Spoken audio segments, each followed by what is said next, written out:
मशहूर वाक़या है। बहुत गुर्बत में रहते थे, बहुत गुर्बत में, कभी पेट भर के खाना नहीं खाया था।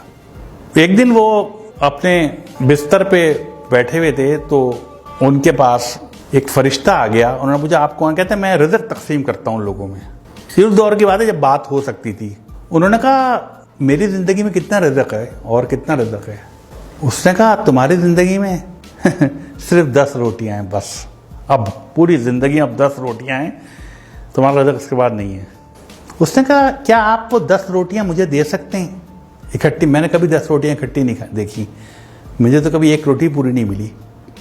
क्या वो 10 रोटियां मुझे दे सकते हैं? उसने कहा अगर वो 10 रोटियां दे दी तो उसके बाद कुछ नहीं है तुम्हारी ज़िंदगी में, ख़त्म, बस इतना ही रिज़्क़ है।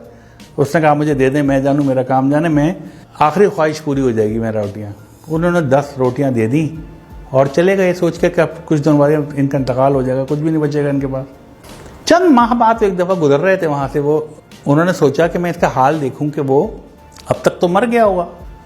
उन्होंने देखा तो उसके घर के बाहर लोगों का जमे गफ़ीर था, लोग खाने खा रहे थे और देगें चढ़ी हुई थी और वो भी खा रहे थे और लोग भी खा रहे थे, आ रहे थे और जा रहे थे, खाना चल रहे थे।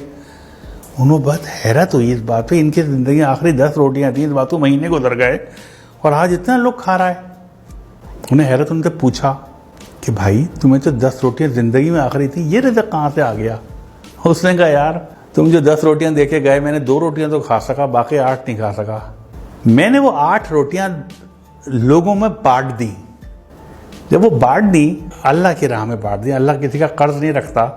वो 8 80 होके मेरे पास आ गई। बाद में खाना आने लगा, कहाँ से आ रहा था मुझे नहीं पता, रिज़्क़ कहाँ से आ रहा था। मैं वो जितना रिज़्क़ आता था मैं अपना खाता था, बाकी बांट देता था, फिर और रिज़्क़ बढ़ता था मैं बांट देता था। तो एक वक्त ऐसा आया कि मैं लोगों को बांटने लगा।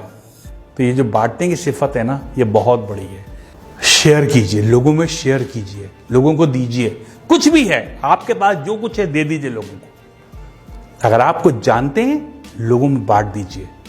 अगर आप पैसे ज़्यादा हैं, आपकी ज़रूरत से ज़्यादा है, बांट दीजिए, दे दीजिए, लोगों को रास्ता दे दीजिए। ये जो अक्सर गाड़ी में आप जा रहे हो तो पीछे से हॉर्न दे रहा होता कोई आदमी, आप यकीन करें उसको रास्ता दे दें, आप अपने वक्त पे ही पहुँचेंगे, कभी लेट नहीं होंगे आप। याद रख लीजिएगा इस बात को। दे दीजिए रास्ता, जो जाने दीजिए। तो ये देने की सिफत आजमाएं, ये एक बहुत बड़ी चीज़ है। जैसे कहना चाहिए ना, कभी भी आप देखिएगा आप डिप्रेशन का शिकार नहीं होंगे। जब आप देना शुरू कर देते हैं ना, तो आपकी निस्बत अल्लाह ताला से जुड़ जाती है, फिर आप कभी परेशान और डिप्रेस नहीं रहते। जितना ज़्यादा आप देने वाले बनेंगे, इतना ज़्यादा आपकी ज़िंदगी में खुशियाँ आना शुरू हो जाएंगी। आप तय कर लें कि हर महीने कुछ ना कुछ नहीं तो अपने घर के बाहर एक बर्तन में ठंडा पानी, कुछ दाल या चावल या बाजरा आप बाहर रख दें जहाँ परिंदे आते हों। ये बहुत बड़ा सदका है। वो परिंदे खा के जाएंगे, वो परिंदे पानी पी, पानी मुफ्त है। आप नेस्ले का मिनरल वाटर मत रखें, आप नल का पानी रख दें, वो मुफ्त है, वो पी के जाएंगे पानी। इसको एक आदत बना लें अपनी, फिर आप देखिए आप कहाँ से कहाँ पहुँचते हैं।